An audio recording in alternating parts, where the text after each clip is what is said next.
तो hello friends, welcome back to our YouTube channel ITI step forward. तो friend, पिछली class में हमने जो हमारा कटिंग टूल चैप्टर था उसमें जो हमारा डाई मतलब डाई चैप्टर था उसको पूरी तरीके से डिस्कस कर लिया था कि डाई क्या होता है, डाई के क्या प्रकार रहते हैं और डाई का क्या यूजेस रहता है। तो हमने डाई को डिस्कस कर लिया था। तो आज की इस वीडियो में हम डिस्कस करने वाले हैं रीमर को।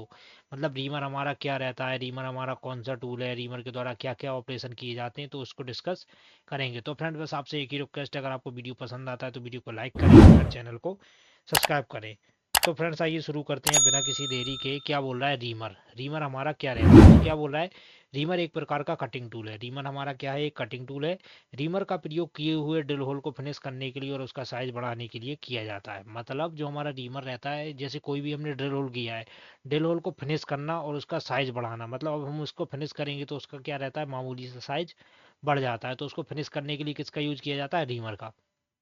आगे क्या बोल रहा है, पहले से किए गए ड्रिल होल को बढ़ाकर सही आकार में लाने की संक्रिया को रीमिंग कहते हैं। मतलब पहले से कोई ड्रिल होल किया है उसको सही आकार में लाना ही क्या कहलाता है? रीमिंग कहलाता है। रीमिंग करते समय रफ रीमिंग के द्वारा 0.1 से 0.15 mm और फिनिश रीमिंग के द्वारा 0.02 से 0.05 mm धातु को काटा जाता है।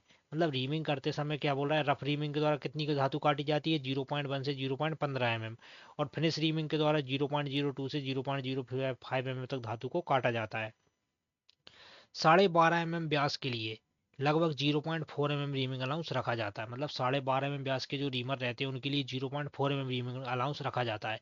12.5 mm से अधिक व्यास के सुराखों के लिए, जो 12.5 mm से अधिक व्यास के सुराख रहते हैं उनके लिए जो अलाउंस रखा जाता है वो 0.8 mm अलाउंस रखा जाता है। रीमर प्राय हाई कार्बन स्टील या हाई स्पीड स्टील से बनाकर हार्डवेयर टेम्पर कर दिए जाते हैं। जो हमारे रीमर रहते हैं किसके बने होते हैं? हाई कार्बन स्टील या हाई स्पीड स्टील से बनाकर हार्डवेयर टेम्पर कर दिए जाते हैं। उसके बाद आगे चलते हैं, तो ये हमारा रीमर है। रीमर भी क्या रहता है फ्रेंड्स? हमारा मल्टी पॉइंट कटिंग टूल रहता है। ये इसके फ्लूट्स हो गए, ये इसके ब्लेड दिखा रहा है ब्लेड, ये इसकी सैंक हो गई और ये इसकी टैंग हो गई। अब बात कर लेते हैं फ्लूट के अनुसार रीमर के प्रकार। मतलब फ्लूट के अनुसार रीमर कौन कौन से प्रकार के होते हैं? तो पहला है समांतर फ्लूटेड रीमर। मतलब इसको क्या बोलते हैं? Parallel fluted reamer. इस रीमर का प्रयोग साधारण एवं सीधे सुराखों को परिशुद्ध माप में लाने के लिए किया जाता है। जो पैरेलल रीमर रहते हैं उनका प्रयोग कहाँ किया जाता है? समांतर एवं सीधे सुराखों को परिशुद्ध माप में लाने के लिए किया जाता है। दूसरा आ जाता है हमारा स्पाइरल अथवा हेलिकल फ्लूटेड रीमर। तो इनका यूज कहाँ करते हैं? तेल नालियां और चाबी घाट आदि कटे सुराखों को परिशुद्ध माप में लाने के लिए इस रीमर का प्रयोग किया जाता है। इसके द्वारा अधिक मेटल काटा जा सकता है। जो हमारा स्पाइरल अथवा हेलिकल फ्लूटेड रीमर रहता है, इसका प्रयोग हम कहाँ करते हैं? इसका प्रयोग हम तेल नालियां या चाबी गांठ आदि कटे सुराखों को परिशुद्ध माप में लाने के लिए किस रीमर का प्रयोग किया जाता है? स्पाइरल अथवा हेलिकल फ्लूटेड रीमर का। थर्ड जाता है हमारा spiral fluted taper reamer. Spiral fluted taper reamer क्या बोल रहा है? इस रीमर का प्रयोग छोटे छोटे आकार के टेपर सुराखों को परिशुद्ध माप में बनाने के लिए किया जाता है। मतलब छोटे छोटे जो टेपर साइज के सुराख रहते हैं उनके लिए कौन सा रीमर का यूज किया जाता है? Spiral fluted reamer. अब आ जाते हैं रीमर के प्रकार। रीमर, ये रा लिखा है फ्रेंड्स, क्या लिखा है ये? रा। रा में बड़ी की मात्रा री, मा, रे। रीमर। रीमर के प्रकार में पहला कौन सा है? Hand reamer. दूसरा है हमारा मशीन रीमर। तो पहले हम देख लेते हैं हैंड रीमर। क्या बोल रहा है? इस प्रकार के रीमर रेंच या हैंडल की सहायता से प्रयोग में लाए जाते हैं। किसके द्वारा? रेंच या हैंडल के द्वारा घुमाया जाता है।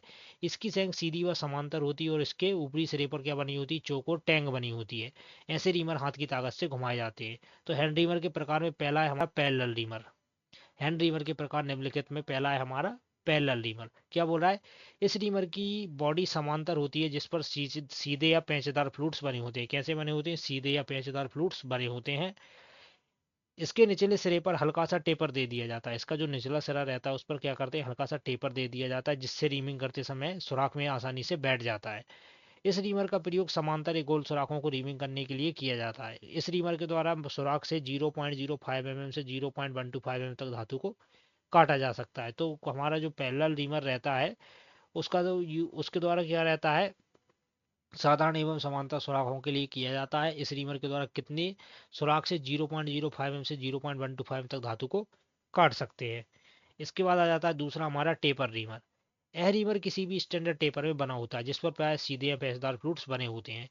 इसका प्रयोग प्राय वहां पर किया जाता है जहां पर किसी सुराख को टेपर में फिनिश करना हो। टेपर में फिनिश करने के लिए हम किस रीमर का यूज करेंगे? टेपर रीमर का। तो ये हमारे टेपर रीमर का डायग्राम आपको दिख रहा होगा। थर्ड आ जाता है हमारा एडजस्टेबल रीमर। मतलब इसको एडजस्ट कर सकते हैं। तो क्या बोल रहा है? इस रीमर की बॉडी पर टेपर स्लॉट बने होते हैं जिनमें टेपर में बने कटिंग ब्लेडों को फिट किया जाता है। इस रीमर की बॉडी पर दो नट भी लगे होते हैं। क्या लगे रहते हैं? दो नट भी लगे होते हैं जिनकी सहायता से ब्लेडों को समायोजित किया जा सकता है। नोट क्या बोला है? ब्लेड के साइज को 0.8 mm तक घटाया बढ़ाया जा सकता है। जो हमारा एडजस्टेबल रीमर रहता है उसका जो ब्लेड रहता है उसको 0.8 mm तक हम घटा बढ़ा सकते हैं।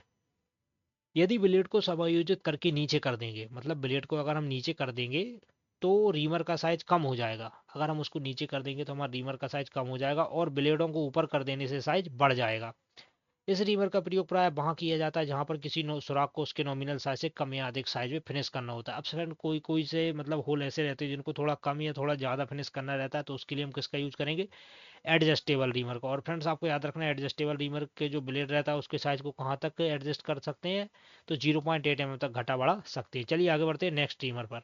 ये हमारा कौन सा रीमर है? ये हमारा एडजस्टेबल रीमर है। अब आ जाता है फोर्थ नंबर, एक्सपेंशन रीमर। इस रीमर की बॉडी पर एक टेपर सुराख बना होता है। कौन सा सुराख बना होता है? टेपर सुराख बना होता है जिसमें चूड़ियां भी कटी होती हैं और इसकी बॉडी कटी हुई होती है। इसके टेपर सुराख में एक टेपर प्लग फिट कर दिया जाता है।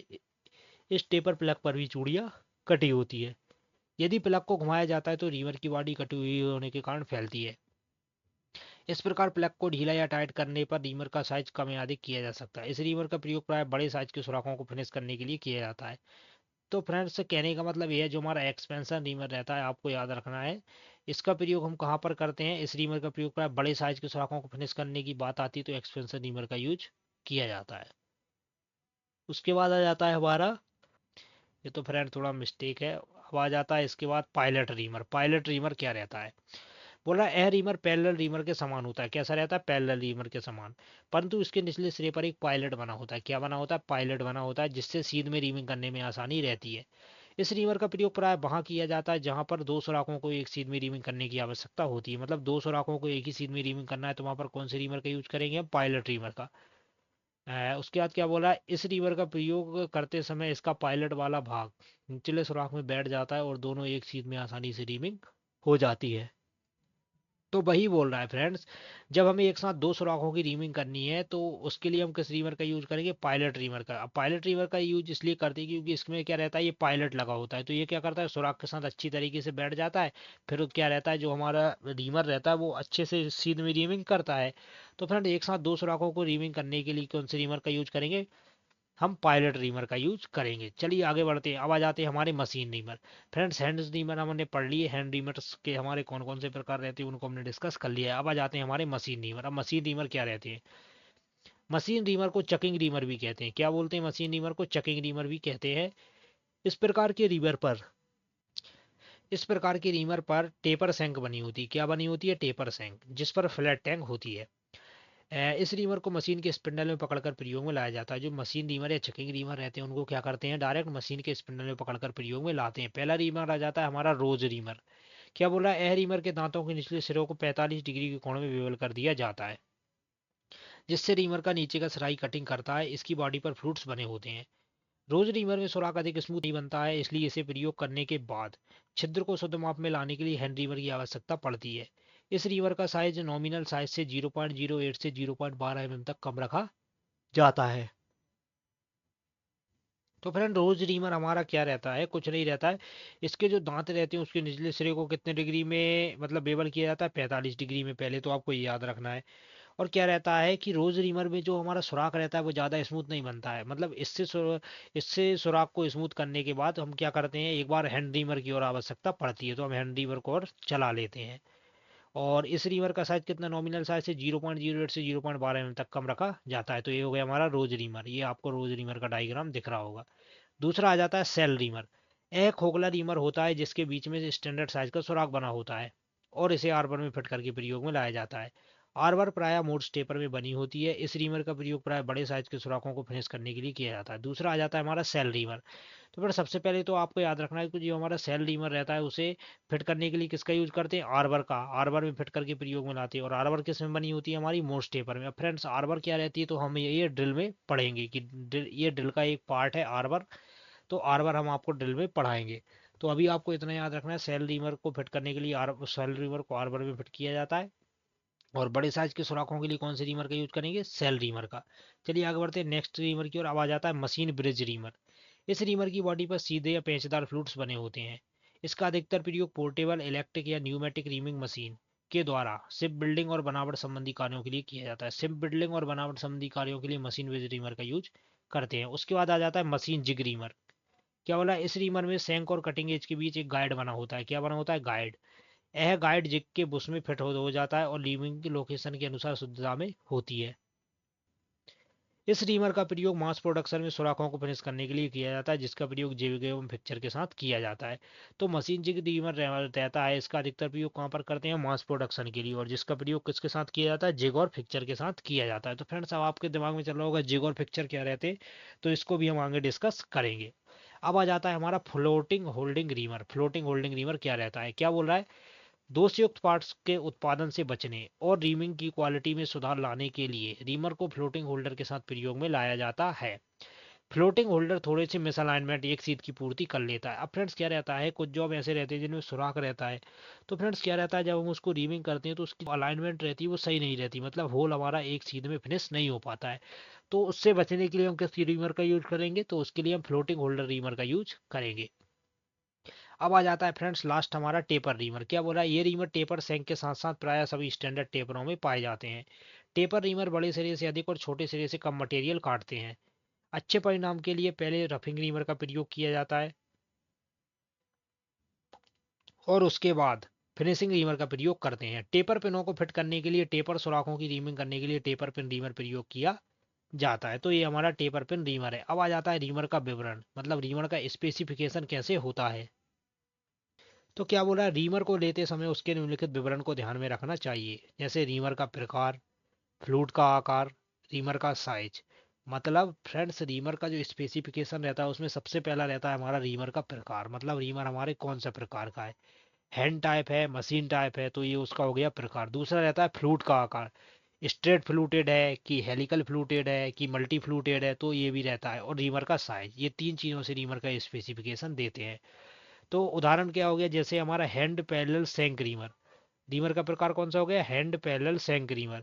फ्लूट का आकार क्या हो गया, स्ट्रेट फ्लूटेड। और साइज क्या हो गया, 512 mm, मतलब 512 mm का रीमर है, स्ट्रेट फ्लूटेड है और प्रकार कौन सा है, हैंड पैरेलल सैंक रीमर। तो ऐसे रीमर का विवरण दिया जाता है। चलिए आगे बढ़ते हैं। रीमिंग करते समय ड्रिल होल का साइज रीमर के साइज से लगभग 3% तक कम होना चाहिए। मतलब रीमिंग करते समय जो ड्रिल होल का साइज रहता है कितने परसेंट कम होना चाहिए फ्रेंड, 3% कम होना चाहिए, आपको याद रखना है। चलिए आगे बढ़ते हैं। अब आ जाता है रीमर ड्रिल साइज। तो फ्रेंड, रीमर ड्रिल साइज से भी एग्जाम में कई तरीके से न्यूमेरिकल क्वेश्चन बनते हैं। तो आज हम रीमर ड्रिल साइज को अच्छे से जान लेंगे, कैसे इसका अंडर साइज ओवर साइज निकालते हैं। तो क्या बोल रहा है, रीमर ड्रिल साइज की गणना करने के लिए निम्नलिखित सूत्र का प्रयोग किया जाता है। रीमर ड्रिल साइज बराबर reamer size minus under size plus over size.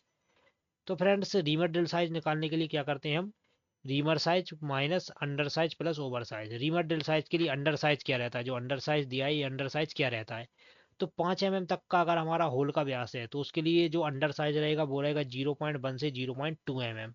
5 से 20 mm तक है तो 0.2 से 0.3 mm, और 20 से 50 mm है तो 0.3 से 0.5 mm हमारा अंडर साइज रहेगा। अब आ जाता है फ्रेंड्स हमारा ओवर साइज। तो क्या बोल रहा है, यह रीमर के लिए ओवर साइज की गणना करते समय प्रत्येक व्यास के ड्रिल के लिए ओवर साइज 0.05 mm माना जाता है। मतलब फ्रेंड्स, जब आपको सूत्र का प्रयोग करना है तो ओवर साइज आपको हमेशा 0.05 ही लेना है। बाकी अंडर साइज की बात करें तो वो डिपेंड करेगा हमारे होल के व्यास पर। अगर 5 mm होल का व्यास है तो 0.1 से 0.2 mm, अगर 5 से 20 mm है तो 0.2 से 0.3 mm, और 20 से 50 mm है तो 0.3 से 0.5 mm। बाकी ओवर साइज हमारा सबके लिए 0.05 mm ही रखा जाएगा। अब देख लेते हैं इसका एक न्यूमेरिकल क्वेश्चन। क्या बोल रहा है, एक माइल्ड स्टील के जॉब में 12 mm व्यास का एक रीमर ड्रिल होल बनाना है। रीमर ड्रिल साइज क्या होगा, तो रीमर ड्रिल साइज का सूत्र क्या, रीमर ड्रिल साइज बराबर reamer size under size plus over size. तो इसको कैसे करेंगे, पहले आ जाता है हमारा रीमर साइज। तो रीमर साइज कितना दिया, 12 mm, तो 12 mm हमारा रीमर साइज हो गया, माइनस अंडर साइज। अब ये फ्रेंड्स कितना mm है, 12 mm। अभी हमने अंडर साइज देखा तो क्या बोल रहा था, 5 mm तक कितना है, 0.1 से 0.2। 5 से 20 mm, तो 20 mm से 5 से 12 कितने के बीच में आता है, 0.2 के। तो यहाँ क्या मान लेंगे हम, 0.2 प्लस ओवर साइज क्या रहता है, 0.05। तो 12 माइनस 0.2 में 0.05 जोड़ देंगे तो हो जाएगा 0.25। 12 में से 0.25 घटाएंगे तो 11.75 आ जाएगा। तो फ्रेंड्स ये था हमारा रीमर डेल साइज निकालने का सूत्र। अगर 12 की जगह फ्रेंड 14 होता तो आप यहाँ पर अंडर साइज 0.3 भी रख सकते थे। अब नोट देख लेते हैं क्या बोल रहा है। रीमिंग करने से सुराख के साइज, परिशुद्धता, सरफेस फिनिश और राउंडनेस में सुधार आता है। क्या क्या होता है? सुराख के साइज, परिशुद्धता, सरफेस फिनिश और राउंडनेस में सुधार आता है।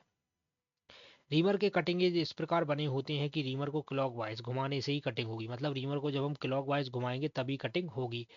एंटी क्लॉकवाइज मतलब रीमर को एंटी क्लॉकवाइज नहीं घुमाना चाहिए। अब आ जाता है क्या, थर्ड पॉइंट, मशीन रीमर के द्वारा रीमिंग करते समय रीमिंग की स्पीड ड्रिलिंग स्पीड की आधी रखी जाती है।